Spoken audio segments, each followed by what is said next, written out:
Time for the 49ers Rush Podcast.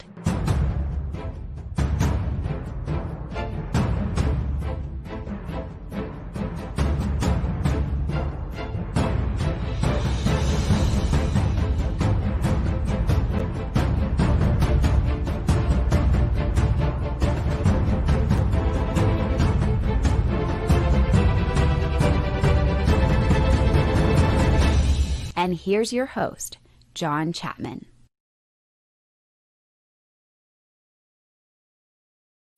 Welcome to game day.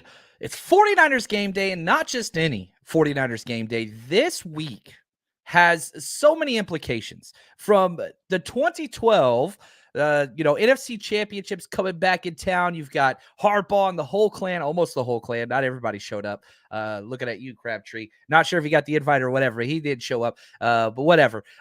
You've got them there. You've got the Christian McCaffrey trade. You've got the Chiefs, who, let's be honest, last two times you played them, or two of the last few times you played them, you lost the Super Bowl. You lost your quarterback, Jimmy Garoppolo. This game has so many overarching themes. But at the heart of it, it's not the most valuable game, even close to it, on the 49ers schedule. Not even in the next 2 weeks. You got the Rams, a divisional opponent next week. That one's definitely far superior. But not trying to downplay this in the fact that it feels like the year's biggest matchup. That's what it feels like.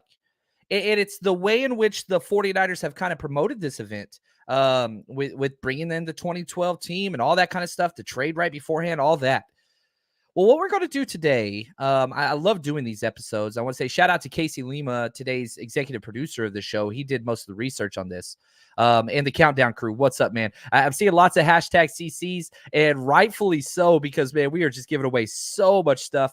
We're giving away an autographed Kyle Juszczyk jersey this evening in our post-game live show. So as soon as the game's over with the 49ers, we're going live. We're giving away this autographed Kyle Juszczyk jersey. Tomorrow, we're giving away this custom jean jacket. Our partner with @CustomJeanJax, JAX, on Instagram. They make custom women's apparel. It's absolutely incredible. Levi's, of course. What's up? What's up? Shout out to Kelly.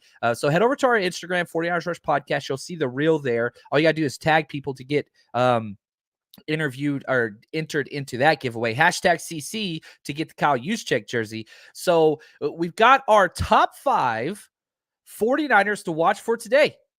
I love these episodes. I really, really do, because I think it tells a story, and it kind of outlines the entire trajectory of the way in which the 49ers should win this game. This is a winnable game. The 49ers, in fact, they're 1-point underdogs, but it definitely can go the other way. And yeah, I'm with you, Trey. I hope Huff plays. Now, the injury report is pretty favorable. You get so many players back, and some of which we're going to talk about today. There's really only 2 players that are iffy. One is Talanoa Hufanga, who's on the last stage of the concussion protocol, and the other one is Charvarius Ward with his groin. This is his past team. He knows those dudes. So I think both are playing. I really, really do. What's up, Shot Jay? He says, like, subscribe, Patreon. I love it. I absolutely love it. Yeah, I love this. Big Papa, he emailed me, and I appreciate you. He says, how does CMC help us beat 6-man fronts? I think what it does do is when we have our 6-man fronts, right, which the Rams started, we'll see that again next week. They load up on first and second downs, and basically you have 6 defensive linemen or 5 defensive linemen. And they're just basically saying, hey, if you're going to run into this loaded 8-man box, good luck. And Shanahan, being as stubborn as he is, which is the worst and best trait probably of what he brings, it's interesting to say the least. So how does it beat it? I think that it stretches it horizontally, because if you just flare McCaffrey out now, you're going to be just fine. So does it help it in the run game on first down when they load the box? Not so much. Not so much at all. But what I do think that it does is if you get through that first line of defense, that's where it gets big, because whenever you load up and you have that entire, defensive line, fence there, you break through that first barrier with Christian McCaffrey. Now we're going to the house. And so that's where I think it probably plays the biggest impact, Big Papa, because again, Shanahan and Garoppolo have to prove that they could throw it deep and outside of the middle of the field. I'm not quite sure that's what McCaffrey brings. But as we get started with our countdown, I do want to talk about what McCaffrey does bring. Number 5. Our number 5 player to watch this week is none other than CMC, Christian McCaffrey, who we just traded for. Now, is he going to be playing a normal set of snaps? Absolutely not. He's been there for 2 days, and he arrived at practice, but he didn't get a practice. Spent time with the coaches and players and hotel rooms and all that stuff, walking through play calling, walking through all those things. He wants to play. He's going to play.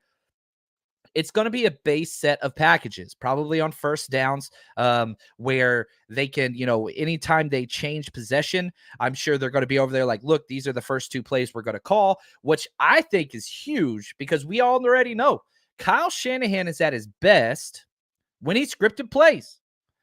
And so this will allow him to perhaps, I don't know, kind of telegraph a little bit earlier and plan. So maybe we get a little bit more of that Shanahan magic as he scripts plays. Now, I understand that Kyle Shanahan's gotten a lot of criticism lately, and it's probably well-deserved. Well, this term offensive genius or guru that's been going around there. Listen to Christian McCaffrey on his first press conference whenever he talked about what it would be like to play with Coach Shanahan. Well, I think I don't know if there's anyone better at putting guys in positions to have success and tailor into what they're good at. For me, I've watched him do some unbelievable things with some great running backs, and even the running backs in the room right now. I'm just excited to learn from them and to hear how Coach Shanahan coaches not just the running back position, but every single position on the field. It's something that, you kind of hear legends about. I remember in Carolina, we had a tight ends coach, Brian Angelico, who was with him for a while. And you just hear legends about how good of an offensive mind he is. And so to be here is exciting. Whether or not we as 49ers fans give Shanahan the credit that he's due, whether we overhype him or underhype him or whatever, this is one of the premier offensive playmakers in the NFL that is singing the praises of Kyle Shanahan before he arrived.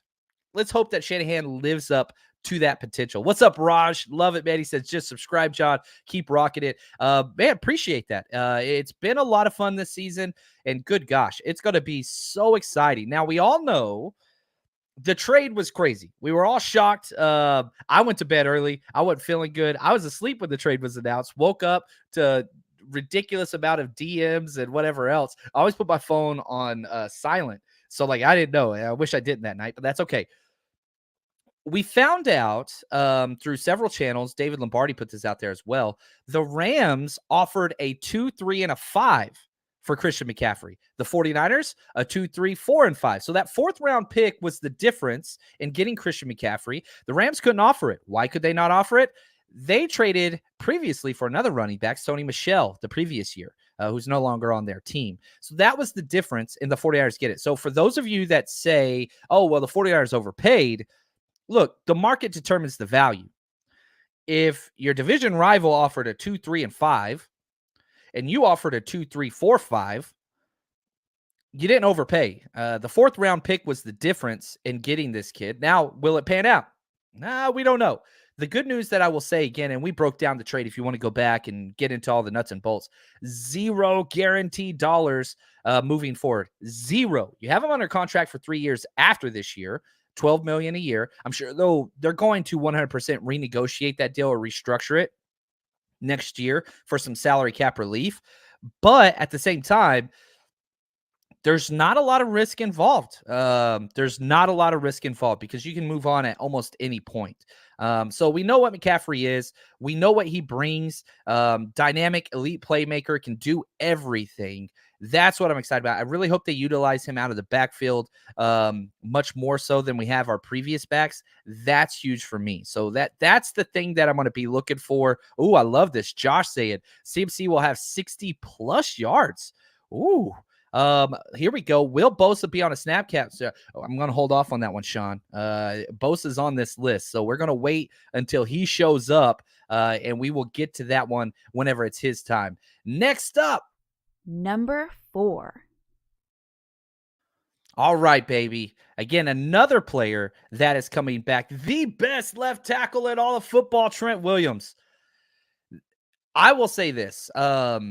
Apologies to Jalen Moore. If you remember the first time Jalen Moore stepped in, he played like 7 snaps, gave up like 2 sacks, some of the worst film I've ever seen in my life. And I said, like, man, it's time to cut him. I was wrong. I overreacted, knee jerk. Not usually what I do, but he played really, really well. Him and Colton McKivitz played well in the absence of Trent Williams.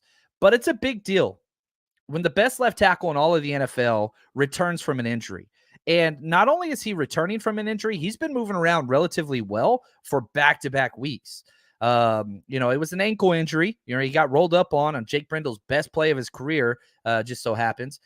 But he's good. Not only is he not limited, he's not even on the injury report at all. Clean bill of health. I love that the 49ers waited. I love that the 49ers waited until he was healthy to come back. So this solidifies the passing protection, which has been pretty good. 49ers have allowed 0 sacks in 2 out of their last 3 games. But the run blocking, this is what is key. This is what nobody else can do better than Trent Williams, is that he just destroys human beings in the run game. So I'm excited for that. The Chiefs D-line, it's not great. It's really, really not great. They still have Frank Clark. They do have Chris Jones, who he is great. He is probably the best defensive tackle in football, not named Aaron Donald. But I'll be honest with you, this year, I think he's playing on par, if not better than Aaron Donald. But how does a defensive tackle like Chris Jones, how is that affected by Trent Williams? Well, here's why.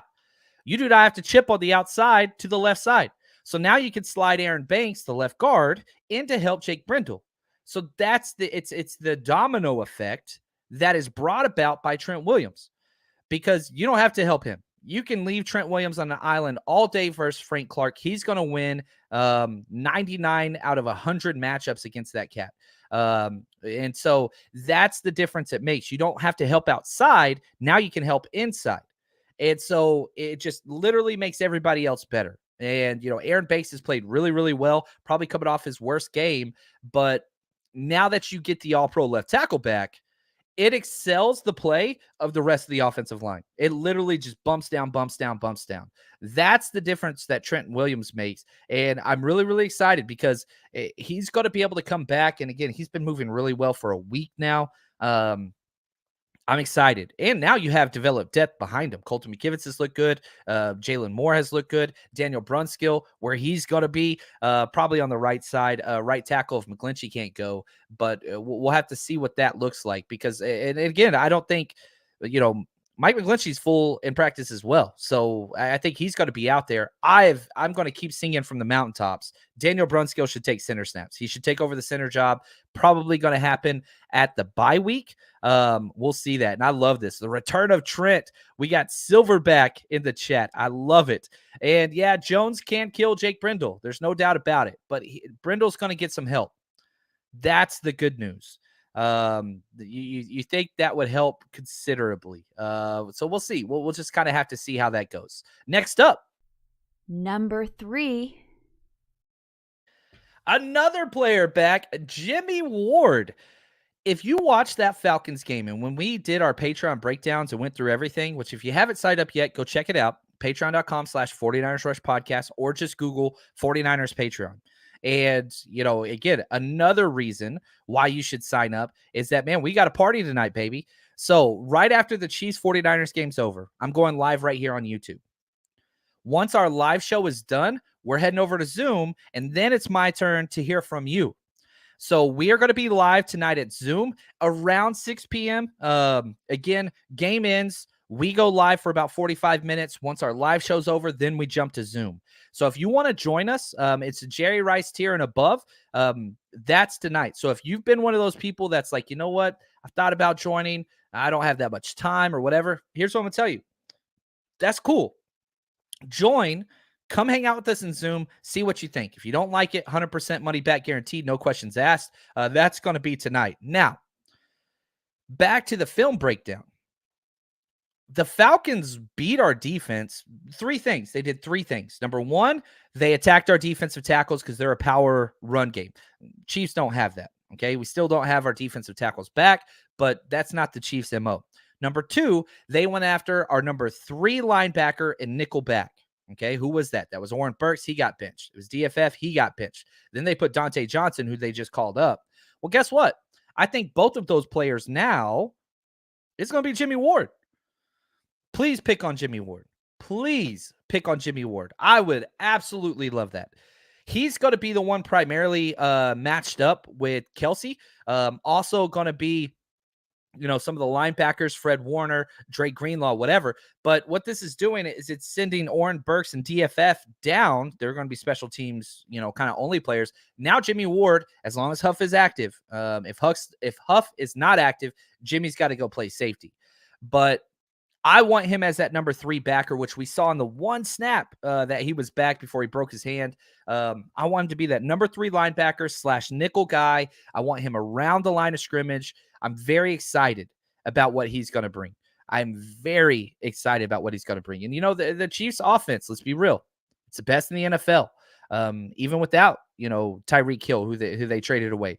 But, Juju Smith-Schuster, MVS, all these guys, they're deep ball threats. They have those. That's not really what they do.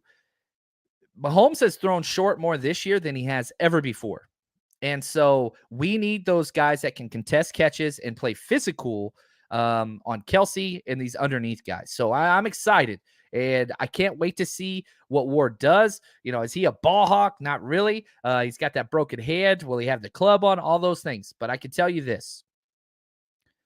I'm really, really excited just to have him back. There was one point, we did the 49ers roster countdown this offseason where we counted down all 90 positions, or all 90 players on the 49ers roster before they did cut downs. We were without 6 of our top 10 players at different points in the season. We're getting a lot of those guys back. A lot of them back. Are they all back? No, but we're getting a lot of them back. And so this team, this 49ers team that we're going to see against the Chiefs today, night and day difference from what we saw last week versus the Falcons. And I think that's important. All right. Now, before we get to our top 2 and honorable mention candidates, a real quick word from our sponsor. You guys know what it is. It is winning season at MyBookie. As always, if you want to enjoy the football games, 49ers, or just NFL, or really any sport in general, you can bet on anything over there. MyBookie.ag. We've been with them for years. Very trusted site. Get your money in, get your money out easily. And on top of that, all season, double deposit bonus. Whenever you first deposit your money, let's say you deposit $250, you get $500 credited to your account if you just use our promo code 49ERS, or scan this QR code right to the side of me if you're watching this on YouTube.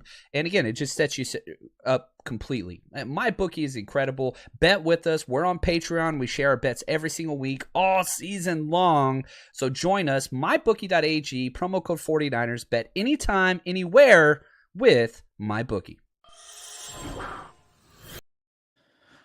All right. Thank you, Micah, for the gifted super chat. He says, Mr. Chapman, what is your ideal number of snaps and pass snaps for CMC once we get them fully integrated?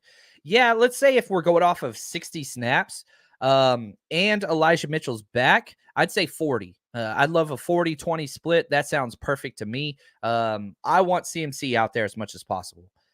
So again, off of it, let's just say there's 60 offensive snaps in a given game. I'd want Christian McCaffrey to get 40, and then I'd want Elijah Mitchell to get about 20. That's the break that we want. And so again, if you just look at the spinoff or the opportunity cost of this trade, right? When Elijah Mitchell got back, we would want him getting 40 and Jeff Wilson getting 10, other guys getting snaps, whatever else. So I want him to get a predominant amount, probably, well over 2/3, right at 2/3 of the offensive snaps. And I don't really care if they're pass or run snaps. One of the things that makes CMC so special is that he's a damn slot wide receiver. He's incredible. Elijah Mitchell, that's not really his game. So if you want to use CMC as more of a pass catching back and bring some of those run snaps back for Elijah Mitchell and kind of the power run game, I'm cool with that as well. So I don't really care how.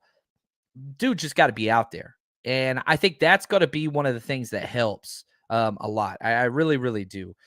So having said that, man, I would be remiss And I kind of shook up the schedule because I'll be honest, I made a huge omission here, but here we go. Number 2. Number 2. It's National Tight Ends Day, baby. Started by George Kittle. Actually, hold on. Shout out to The Athletic and David Lombardi. They told this story, but this story's been told several times. Jimmy Garoppolo was the one that coined the phrase after it wasn't Dwelly. It was Selleck after Selleck scored a touchdown. And he's basically said, what is it, National Tight Ends Day or something? And Kittle took it and ran with it. Well, here we go. It's National Tight Ends Day. George Kittle, the founder, the father of National Tight Ends Day. I'm excited for what he's going to bring. And I understand that people have been upset because of his usage. But I would implore you, if you watch the film, he is being used very, very well. Is it fantasy production? No. And this is somebody that has George Kittle on their fantasy team. He has 0 touchdowns on the year. But if he's coming out with 5 pancake blocks and drawing double teams from linebackers and safeties, other people got to win. So it's not like his value or his usage is bad. It's just different than what everybody else sees. And whenever you look at people like, Andy Reid and Kelsey and Mark Andrews and David Wall, those are not tight ends. They're not. So, for example, you look at how often is George Kittle in line? 80% of his snaps. How often is Travis Kelsey in line? Less than 30%. There's a big difference. And we're a power running team or zone, but still, they're not. It's different. Mark Andrews hates blocking. He wanted to be a wide receiver for the Falcons. Now, it's not throwing shade. It's just they're different. They are different. Now, if you put Kittle on somebody's offense like Andy Reid that just throws, yeah, it would be different and it'd be fun and the stats would probably be way better. But that's not what Kittle is. Now, I will say this. Back to the CMC trade. I said this earlier on one of our Patreon-only podcasts with 49ers Cutback this week. The person that I think benefits the most from the CMC trade is George Kittle. It's George Kittle. He is going to be more open now than he has ever been in any point of his career. Why? Linebackers and safeties would double team Kittle as soon as he released. That's why they scheme plays open for Charlie Warner. That's why they scheme plays open for Ross Dwelly and Kyle Juszczyk, because they're not that big of a threat. Well, you look at Kittle now, those linebackers are going to be keying on number 23 right behind him. He's going to be the bigger threat. So I think we're going to see a lot less attention or gravity from the defense drawn towards Kittle. That's one of the things I'm excited about. And with it being National Tight Ends Day, come on now. You got to get this dude the ball. You got to. And with him going against, how great is this? Kelsey versus Kittle on National Tight Ends Day. That's awesome. And shout out to Kelsey. He started the National Tight End or the Tight End University. He's the one that kind of helped plan that and get that thing off the ground. So I love it. Both Kelsey and Kittle are close friends and they complement each other anytime they're on air or there's a mic in front of them. Rightfully so. They're the best at what they do. Now, I do wish we would get more Kittle receptions, but that's not what's paramount in his game. It's really, really not. And so we're going to get to see just how good Kittle is. I'm excited, man. Oh, Kelly, I like this. He says Kittle and Ayuk get 80-plus yards today. That would be a lot of fun. I would like that. Now, let's get to some honorable mention. These are players that didn't quite make the top 5. And Jimmy Garoppolo, he's got to be in there all the time. I try my hardest not to do the obvious ones every single week. So I didn't put Jimmy Garoppolo in my top 5 this week, but of course, he's the quarterback. You can put them in there all the freaking time. Kevin Givens, who had the worst game of his entire career last week against the Falcons. And again, I'm going to keep saying this. He's a matchup-dependent defensive tackle that's forced into a starting role because of our injuries.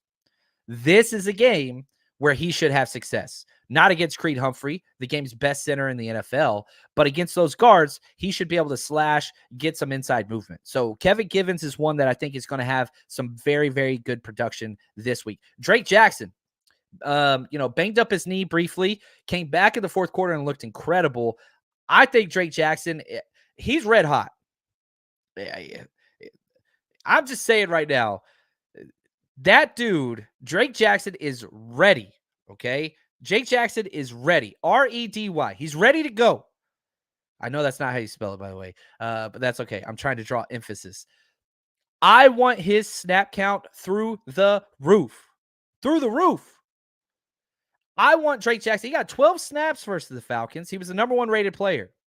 If Drake Jackson gets less than, I'd say 28 snaps, I'm going to be pissed. I'm going to be pissed. 95, this game is made for him. What is Drake Jackson best at? Athleticism, bend, and length. He's got a lot of length.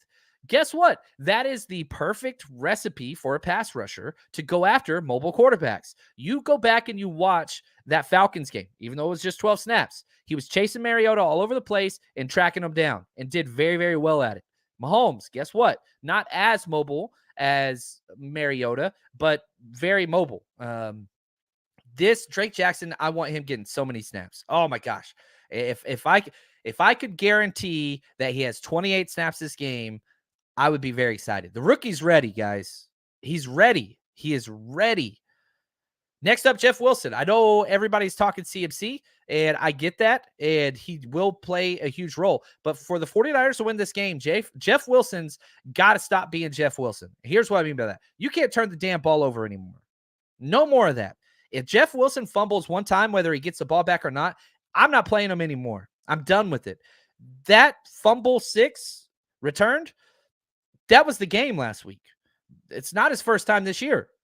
Jeff Wilson needs to have a game, and I believe he will. I think he's going to answer. I love Jeff Wilson, who he is, the makeup as a person, the player, all those things. You just got to stop fumbling, man. You got to stop fumbling. And how much I believe in Jeff Wilson, my home fantasy league against my best friend, Charles Barr. You guys know Charles, which is huge this week. I mean, this is a big matchup. I'm starting CMC and Jeff Wilson against him. So I'm all in. But yeah, Jeff Wilson's got to have a good game. He's going to lead the team in carries, and he's going to have to lead the team in yards too. Jeff Wilson needs to have a game. Now, shout out to Casey Lehman one more time, the executive producer of this show. We moved some stuff around. He had Fred Warner in his top list, and rightfully so. I moved him to honorable mention because I wanted to get Kittle in there.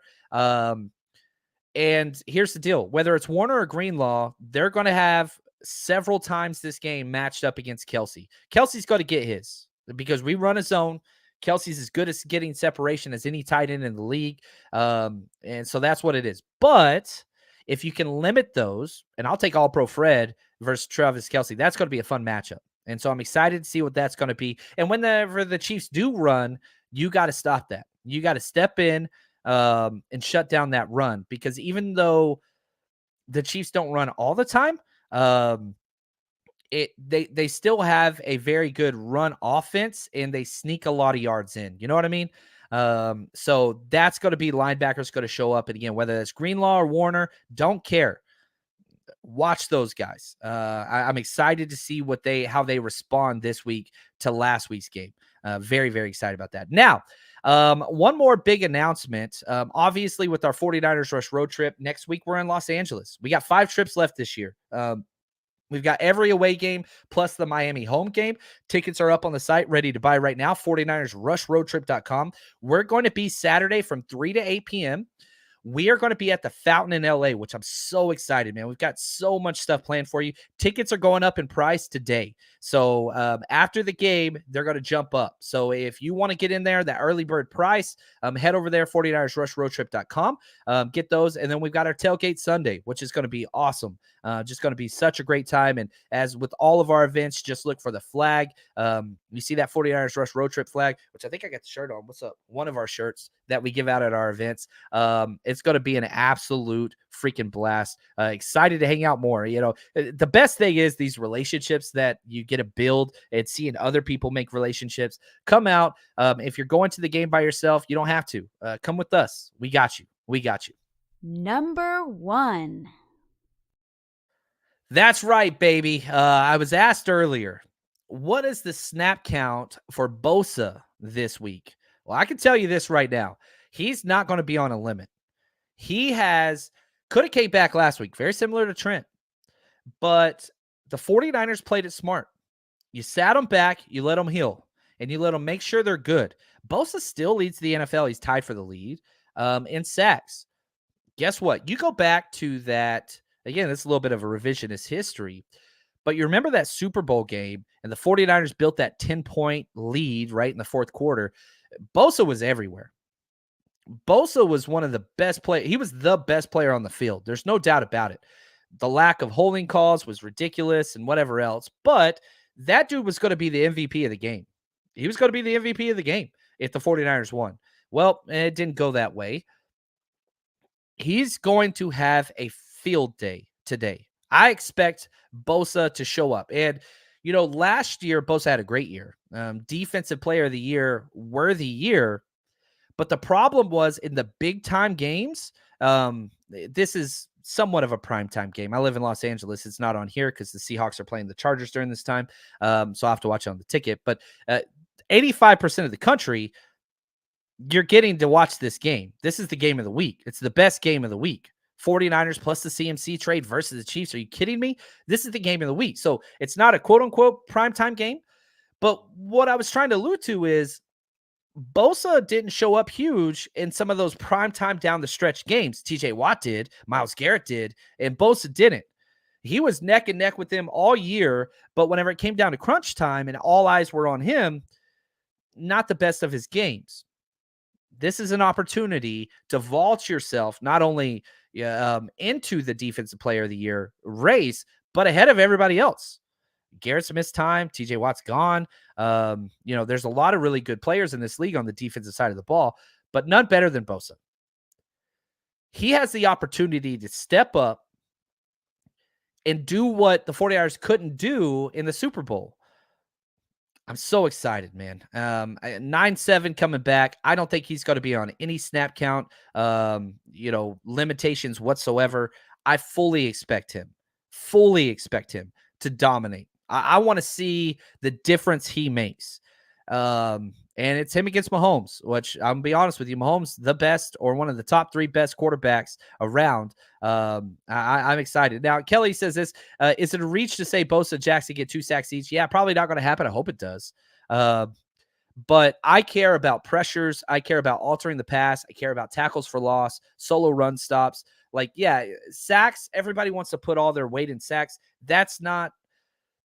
There's such a bigger impact than that. How often does he force Mahomes to drop his eyes? How often does, force him out of the pocket, things like that? That's really what I probably care most about. So that's our top 5. Again, thank you to Casey Lima. Great job. As always, it's going to be a fun day. And if you can't be excited and thankful for what's happening right now, I don't know what to tell you, man. This is fun. This is fun. It's hopeful. 49ers are in first place. They're only 3-3. They fall to 3-4 today. They're not going to be in first place anymore. Now, you lose this game that beat the Rams next week. You're back in first. It's going to be a little bumpy. But you want to know what's crazy? The 49ers only have 2 teams with a winning record left on their schedule. It's a very manageable NFC completely. NFC West is down. The whole stock of the season's not in this game. However, and I've said this all week, the 49ers can put their stamp on the 2022 season today. You can show everybody what you can be today. You've beaten yourself with penalties, turnovers, just drop passes. Just be yourself. Get out of your own damn way. You could be as good, if not better team than Kansas City, who I think is one of the best teams in the NFL. Just be you. Just be you. Thank you, guys. Remember, after the game's over, live on YouTube. And then right after that, we're going to Zoom. We're going to hang out, share your thoughts, therapy or celebration. What's it going to be? Thanks, guys. Appreciate all the support. And until next time, man, enjoy this game. Enjoy it. The ups and downs. Enjoy it. And as always, stay strong, faithful.